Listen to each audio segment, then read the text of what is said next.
कतबगा खान ने तवक्कुफ से बात आगे बढ़ाई। बिरकाई खान और तमाम मुसलमानों का मरकज बगदाद है। वहाँ मुसलमानों का खलीफा बैठकर तमाम रियासतों में मौजूद वालियों और सुल्तानों को हिदायत देता है। बिरकाई खान भी उसी सिलसिले से जुड़ चुका है। अगर मरकज की जानिब पेशकदमी कर दी जाए तो बिरकाई खान बर्दाश्त नहीं कर पाएगा और खुद लश्करकशी पर आमादा हो जाएगा। तुम्हारा दिमाग तो नहीं चल गया कतबगा खान?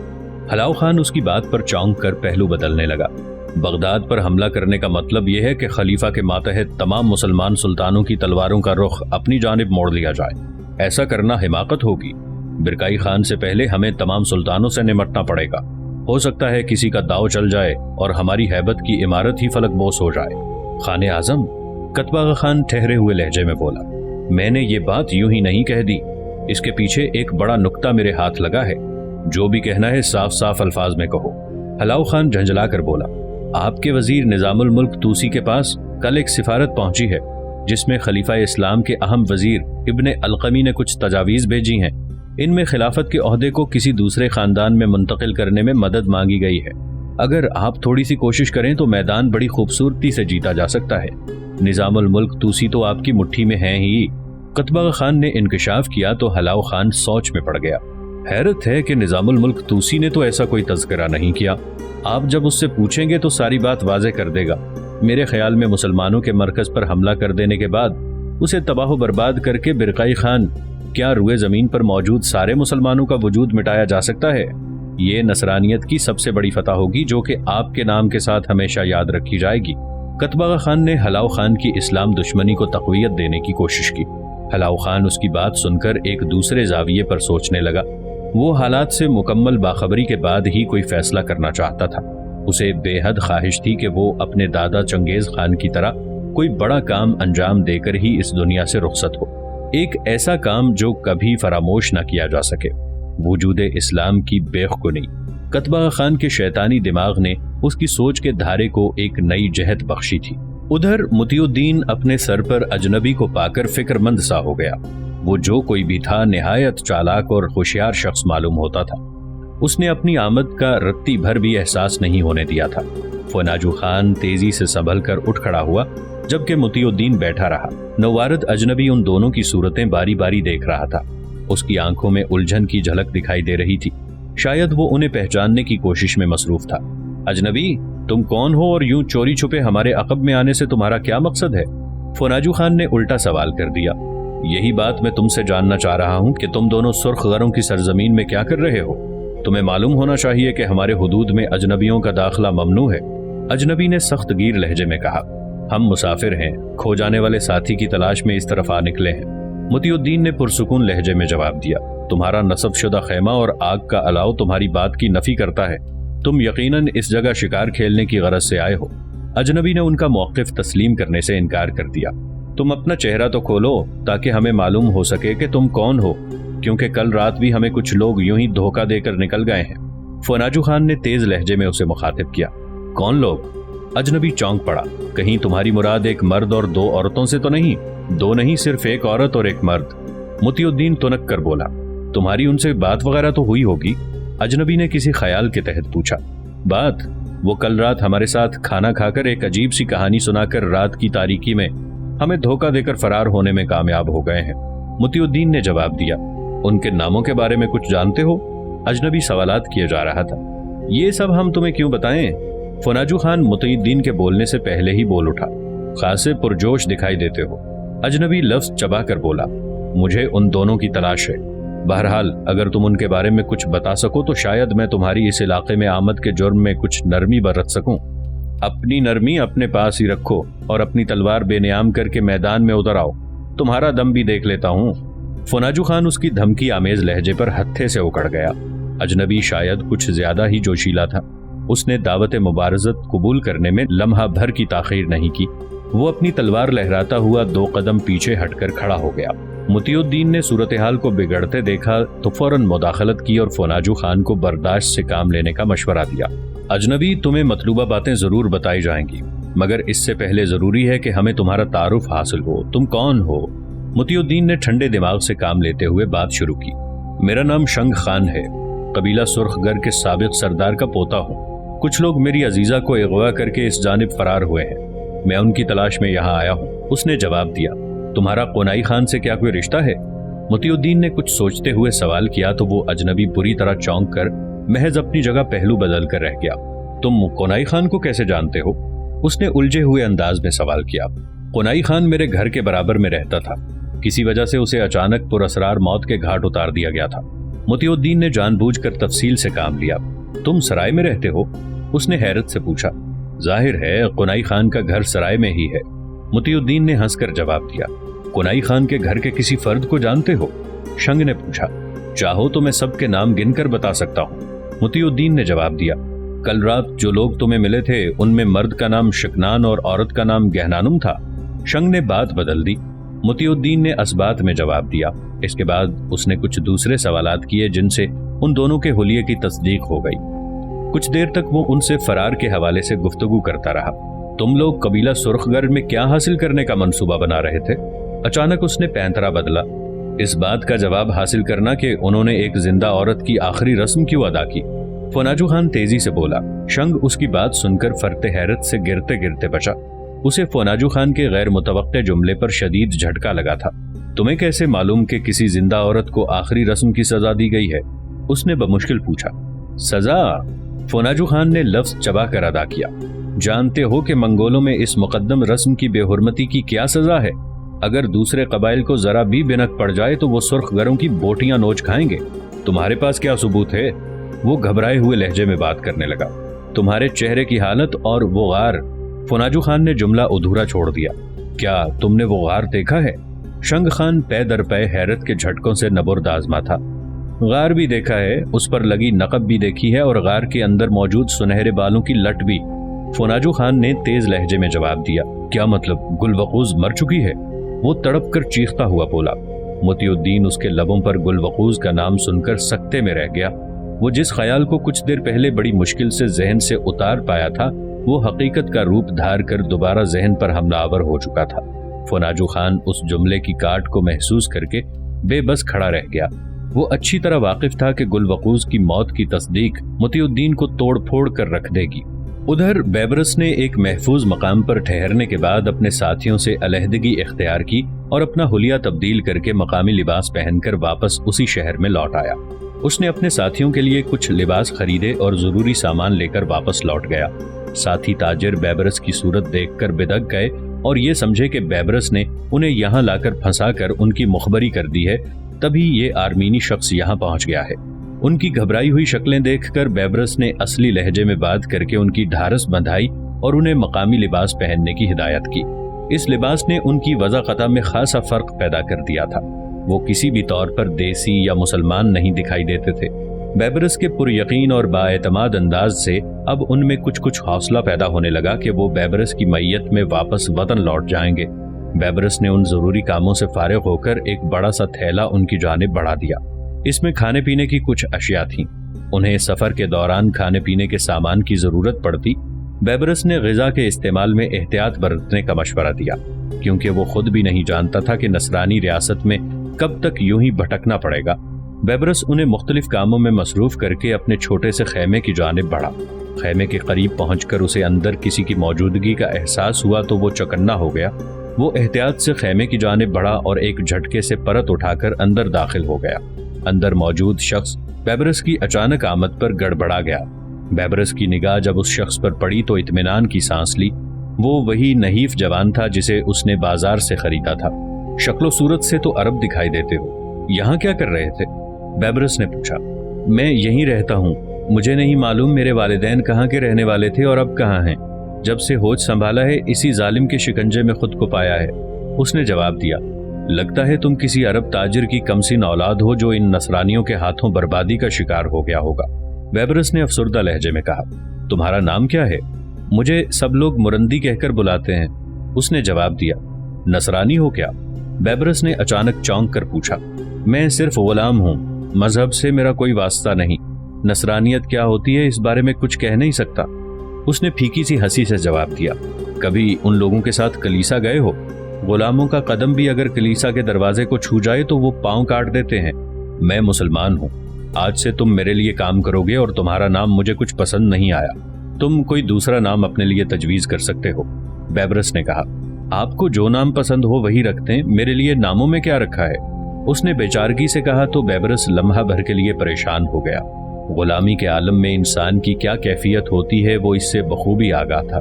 اس نے نام بدلنے پر کوئی زور نہیں دیا، بلکہ اسے باہر موجود تاجروں کے ساتھ مل کر ہاتھ بٹانے کا کہہ کر وہ اپنے اگلے قدم کے بارے میں سوچنے لگا۔ 4 دن کے مسلسل قیام کے بعد اس نے شہر کا ایک اور چکر لگایا۔ وہ تازہ صورتحال سے آگاہ ہونا چاہتا تھا۔ وہاں پہنچ کر اسے معلوم ہوا کہ دربار شاہی سخت خوف و ہراس کا شکار ہے۔ ایلخانی تاتاری لشکر بازنطینیوں کے مضبوط قلعے رونتے ہوئے آرمینیا کی سرحدوں تک پہنچ گئے تھے۔ تاتاریوں کی بربریت سے وہاں کے لوگ خوب واقف تھے، اسی لیے وہ شہر سے فرار ہو کر کسی محفوظ مقام کی تلاش میں مصروف تھے۔ بیبرس نے لوگوں کی ابتر حالت دیکھ کر واضح منصوبہ بنا لیا تھا۔ اسے معلوم تھا کہ ایسی حالت میں ان کی تلاش کا کام ترک کیا جا چکا ہوگا۔ وہ تیزی سے اپنی کمین گاہ پر لوٹا اور ساتھی تاجروں کو فوری تیاری کا حکم دیا۔ شام پڑنے سے پہلے ہی وہ چھوٹا سا قافلہ آرمینیا کی سرزمین پر تیز رفتاری سے اپنے سفر پر نکل کھڑا ہوا۔ بیبرس اس قافلے کی خود قیادت کر رہا تھا۔ اس نے حفظ ماتقدم کے طور پر اپنے ساتھیوں کو نصرانی ہولیوں میں ہی رہنے دیا تاکہ کوئی انہیں مسلمان سمجھ کر متصادم ہونے کی کوشش نہ کرے۔ ان کے آگے پیچھے کئی قافلے رواں دواں تھے جو تاتاریوں کے خوف سے کسی محفوظ جگہ پر پہنچ جانا چاہتے تھے۔ آرمینیا کی سرحد تک سفر بے حد پرسکون رہا۔ بغیر کسی مشکل یا رکاوٹ کے وہ سرحد تک بآسانی پہنچ گئے۔ آرمینیا کی سرحد پر پہنچنے پر تاجروں نے بے حد تکان کے باعث کچھ دیر آرام کرنے کی خواہش ظاہر کی تو بیبرس نے انہیں سمجھانا چاہا کہ کچھ دیر کی بات ہے، ہم اس ریاست کی حدود سے باہر نکل کر انطاکیہ میں داخل ہو جائیں گے، وہاں بے شک 1 ماہ تک آرام کرتے رہنا۔ مگر انہوں نے مزید سفر سے معذوری کا اعلان کر دیا تو بیبرس کو مجبوراً وہاں رکنا پڑا۔ شام ہونے سے پہلے اس مقام پر 3 دوسرے قافلے بھی پہنچ چکے تھے۔ انہوں نے پہلے موجود قافلوں کے پڑاؤ کو دیکھ کر وہیں رات بسر کرنے کا فیصلہ کیا۔ بیبرس ان مقامی لوگوں کے درمیان گھومتا رہا اور ان کے مشاغل اور انداز و اطوار کا جائزہ لینے لگا۔ اسے خدشہ تھا کہ کہیں ان قافلوں میں کوئی مخبر موجود نہ ہو جو شہر کے قیام کے دوران ان کے تعاقب اور نگرانی پر مامور رہا ہو۔ جب اچھی طرح اطمینان ہو گیا تو رات کے آخری پہر میں وہ سو گیا۔ اگلی صبح تیز شور و غل کی آواز سے بیبرس کی آنکھ کھل گئی۔ اس نے خیمے سے باہر نکل کر دیکھا تو کچھ لوگ ایک جگہ دائرے کی شکل میں موجود تھے اور وہاں کسی بات پر تلخ کلامی ہو رہی تھی۔ بیبرس تیزی سے اس جانب بڑھا۔ وہاں پہنچ کر اس نے جو منظر دیکھا وہ اس کے لیے خاصا پریشان کن تھا۔ وہ حیرت بھری نگاہوں سے ان سب کی جانب دیکھ رہا تھا جو اس کی آمد سے ابھی تک بے خبر تھے۔ مطیع الدین کے ماتھے پر چمکتی ہوئی بوندیں دیکھ کر شنگ کے چہرے پر حیرت کی شکنیں گہری ہوتی گئیں۔ وہ اس کی متغیر کیفیت کو کوئی نام نہیں دے پا رہا تھا۔ مطیع الدین اس کے منہ سے گل وقوز کا نام سن کر شدید صدمے سے دوچار ہوا تھا۔ اسے ذرا بھی توقع نہیں تھی کہ اس غار میں واقعی گل وقوز ہی بند کی گئی تھی، اور پھر شنگ سے بھی یہ امید نہیں تھی کہ وہ یکدم ایسی کوئی بات منہ سے نکال دے گا۔ وہ گزرے وقت میں گہنانم اور شکنان کی باتوں کو مبالغہ آرائی کا نام دینے میں مصروف رہا تھا کہ اس کی تمام کوششوں کی عمارت ایک ہی پل میں زمیں بوس ہو چکی تھی۔ فوناجو خان کے لیے یہ لمحہ بڑا اہمیت کا حامل تھا۔ وہ کسی قیمت پر شنگ کو یہ سمجھنے کا موقع نہیں دینا چاہتا تھا کہ وہ لوگ گل وقوز کی تلاش میں ہی اس طرف آئے ہیں۔ مطیع الدین کی متغیر حالت شنگ کو کسی حد تک صورتحال سمجھنے کا موقع فراہم کر رہی تھی۔ تم نے قنائی خان کی بیٹی گل وقوز کا نام لیا ہے، کیا واقعی اس غار میں گل وقوز کو ہی آخری رسم کی سزا دی گئی تھی؟ مطیع الدین بمشکل بولا۔ شنگ اس کی جانب تیز نگاہوں سے دیکھتا ہوا بولا، تم گل وقوز کو کیسے جانتے ہو؟ میں نے تمہیں پہلے بتایا تھا میں قنائی خان کا ہمسایہ بھی ہوں، اس ناطے سے میں اس کی بیٹی، بیٹوں، بیویوں اور غلاموں تک کو جانتا ہوں۔ مطیع الدین کو اپنی غلطی کا احساس ہو چکا تھا۔ وہ خود کو سنبھالنے کی کوشش کرنے لگا۔ تمہارا جواب اور تمہارا لہجہ کچھ سمجھ نہیں رہا۔ شنگ اسے تنزیہ نگاہوں سے دیکھنے لگا۔ شنگ خان، فوناجو خان فوراً بیچ میں بول پڑا، اس بات کو تم چھوڑو، تم اپنی بات کرو۔ کچھ لمحے پہلے تک تو تم یہ بات ماننے کو تیار نہیں تھے کہ یہاں کسی زندہ عورت کی آخری رسم ادا کی گئی تھی، مگر تمہاری وارفتگی نے تمام حقیقت منکشف کر دی۔ نہیں تو؟ شنگ خان اس کے اچانک حملے سے بوکھلا اٹھا۔ اب بات چھپانے سے کوئی فائدہ نہیں۔ میں فوناجو خان اس معاملے کو منگولوں کے قرولتائی میں اٹھاؤں گا کہ قبیلہ سرخگر کے لوگ اپنی ذاتی رنجشوں اور ناراضگیوں میں اس حد تک بڑھ جاتے ہیں کہ وہ جاویدانی آسمان کی مقدس رسومات کی کھلم کھلا پامالی کرتے ہیں۔ تم حد سے بڑھ رہے ہو۔ میں نے یہ نہیں کہا کہ ایسا کچھ ہوا ہے۔ دوسرا، تمہارے پاس کیا ثبوت ہے کہ قبیلہ سرخگر کسی ایسی مذموم حرکت کا مرتکب ہوا ہے؟ شنگ نے تیز لہجے میں کہا۔ ثبوت تو میں قرولتائی میں ہی پیش کروں گا، فوناجو خان نے مستحکم لہجے میں کہا۔ تمہیں معلوم ہونا چاہیے کہ تم اس وقت ہماری حدود میں موجود ہو اور تمہارا یہاں سے زندہ سلامت نکل جانا کوئی آسان بات نہیں ہے۔ شنگ اسے دھمکانے لگا۔ دھمکیاں دینے کی ضرورت نہیں ہے شنگ، متی الدین نے مداخلت کی۔ تم شاید نہیں جانتے کہ میں ایک بار پہلے بھی سرخ گر کے نرغے کا طوق توڑ چکا ہوں۔ گزشتہ بار تو تم لوگ میری بے خبری کا فائدہ اٹھانے میں کامیاب ہو گئے، مگر اس بار ایسا کچھ نہیں ہو سکے گا۔ کیا کہنا چاہتے ہو؟ شنگ اس کی بات کو سمجھ نہیں پایا۔ دقبزائی خان کیوں مارا گیا تھا، اس کے بارے میں کچھ جانتے ہو؟ متی الدین نے پوچھا۔ تم دقبزائی خان کو بھی جانتے ہو؟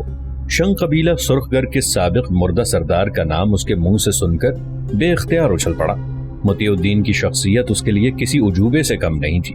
بس یہ جان لو کہ دقبزائی خان کی موت کا سبب میں ہی تھا، متی الدین نے سپاٹ لہجے میں کہا۔ کہیں تم وہی قیدی تو نہیں جسے ازقائی قبیلے کے لوگ لے اڑے تھے؟ اس کے چہرے پر حیرت کے ساتھ ساتھ پریشانی بھی اود کر آ گئی تھی۔ تمہاری معلومات اور تجزیہ کافی عمدہ ہے۔ متی الدین اس کے جواب پر سر دھن کر رہ گیا۔ اب میں سمجھا کہ گل وقوز کی موت کے بارے میں سن کر یکدم تمہاری حالت کیوں بگڑ گئی تھی۔ تم یقیناً گل وقوز کو واپس حاصل کرنے آئے ہو۔ شنگ خان حقیقت سے آگاہ ہونے پر دانت پیستے ہوئے بولا۔ وہی ہوا جس کا فوناجو خان کو اندیشہ تھا۔ شنگ پر متی الدین کی حقیقت منکشف ہو چکی تھی۔ متی الدین اس کی بات پر محض منہ سا بنا کر رہ گیا۔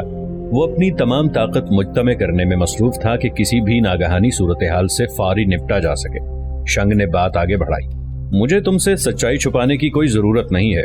یہ مت سمجھنا کہ میں تم سے دب گیا ہوں یا تمہارے اس ساتھی کی تلخ باتوں سے مروب ہو گیا ہوں۔ میں تم سے کچھ سودا کرنا چاہتا ہوں۔ تم اپنے قبیلے کی جرم کی پردہ پوشی کرنے کی کوشش مت کرو، فوناجو خان بولا۔ متی الدین نے تیزی سے اسے اپنی جانب کھینچتے ہوئے خاموش رہنے کا اشارہ کیا۔ فوناجو خان تیز نگاہوں سے متی الدین کی جانب دیکھنے لگا۔ اسے متی الدین کا یہ مصلحت آمیز رویہ ناگوار گزر رہا تھا۔ میں جانتا ہوں کہ یہ حقیقت ایک نہ ایک دن کھل کر سامنے آنا ہی تھی۔ گل وقوز کو حاصل کرنا میری زندگی کا سب سے بڑا مقصد ہے اور میں اپنا مقصد پانے کے لیے کچھ بھی کر سکتا ہوں۔ تم کھل کر بات کرو، تم کیا سودا کرنا چاہتے ہو؟ متی الدین کے چہرے پر گہری سنجیدگی دکھائی دینے لگی۔ میں تم لوگوں کے ساتھ اس غار تک پہنچنا چاہتا ہوں جہاں گل وقوز کو بند کر دیا گیا تھا۔ یقین کرو کہ یہ بات میرے لیے بالکل نئی ہے کہ گل وقوز اب وہاں موجود نہیں ہے، اور ساتھ ہی بالوں کی لٹ کی کہانی سے بھی یکسر انجان ہوں۔ مجھے سب سے پہلے یہ جاننا ہے کہ کیا واقعی گل وقوز موت کا شکار ہو گئی ہے یا کسی ہمارے دشمن نے ہمارے ساتھ کوئی کھلواڑ کیا ہے، یا ان دونوں مفروروں نے اس کی مدد میں یہ کام انجام دیا ہے اور وہاں بالوں کی لٹ پھینک کر ہمیں بہکانے کی کوشش کی ہے۔ شنگ نے کہا۔ جہاں تک ان دونوں مفروروں کی بات ہے تو میں یہ یقین کے ساتھ کہہ سکتا ہوں کہ گل وقوز ان کے ساتھ نہیں تھی۔ البتہ تمہاری دوسری بات کسی حد تک صحیح معلوم ہوتی ہے، مگر ان تمام باتوں کا سودے بازی سے کیا تعلق ہے؟ متی الدین اس کی باتوں پر غور کرتے ہوئے بولا۔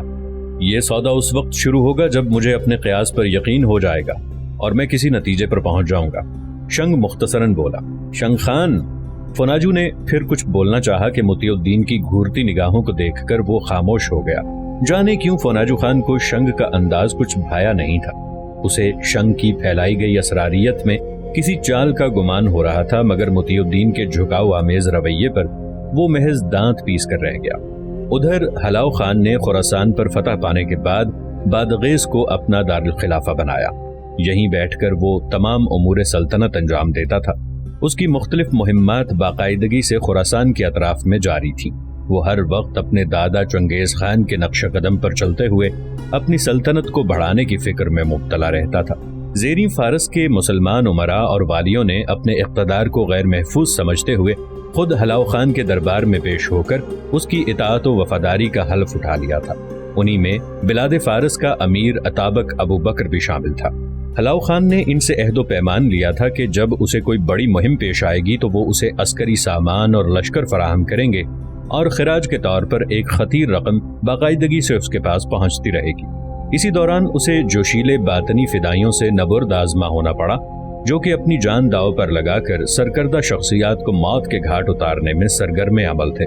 ان کا مرکز قلعۃ الموت تھا، جہاں حسن بن صبا اور اس کے جانشین طویل عرصے سے قابض تھے۔ یہ قلعہ ایک ایسے مقام پر واقع تھا جہاں پہنچنا اور مارکہ آرائی بہت دشوار تھی۔ قائد اعظم منگو خان کی ہدایت پر اس نے خود اس فتنے کی سرکوبی کی مہم شروع کی اور حلیف مسلمانوں کے ساتھ مل کر وہ قلعۃ الموت پر موت بن کے جھپٹا اور دیکھتے ہی دیکھتے اس نے باطنی فدائیوں کی قوت پارا پارا کر دی۔